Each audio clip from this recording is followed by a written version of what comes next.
In maths, data refers to any information that we collect, organize, and use to make decisions or find patterns. It could be numbers, words, measurements, or even opinions. For example, the ages of people in a class, their favorite subjects, or the number of pets they own. All of this is data. There are different types of data, and it's important to know the differences.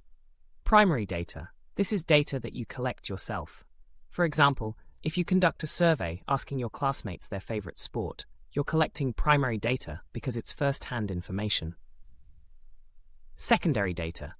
This is data that has already been collected by someone else.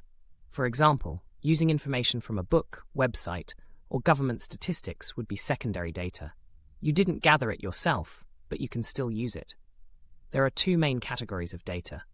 Quantitative data. This is numerical data, things that can be counted or measured.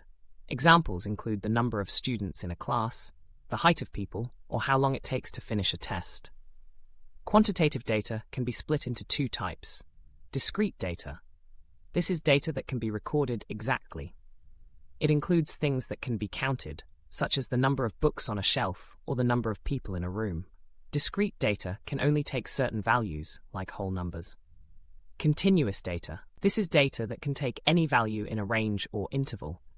It includes things that can be measured, like height, weight, or temperature.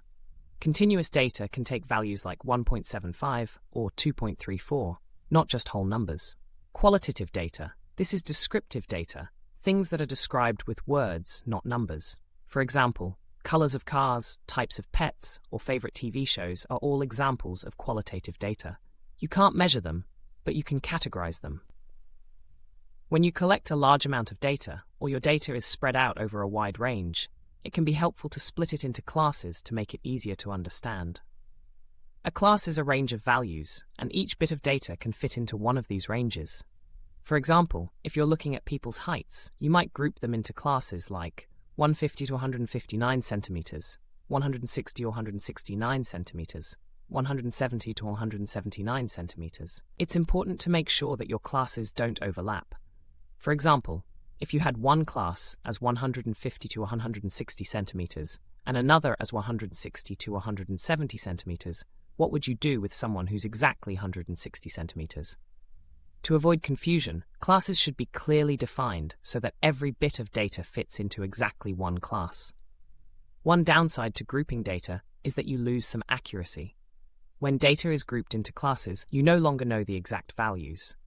For example, if someone's height is in the 160 to 169 centimeters class, you don't know whether they are 161 centimeters or 168 centimeters.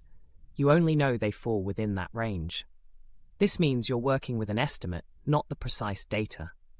Understanding these different types of data and how to manage them will help you analyze information more effectively and make sense of what you've collected.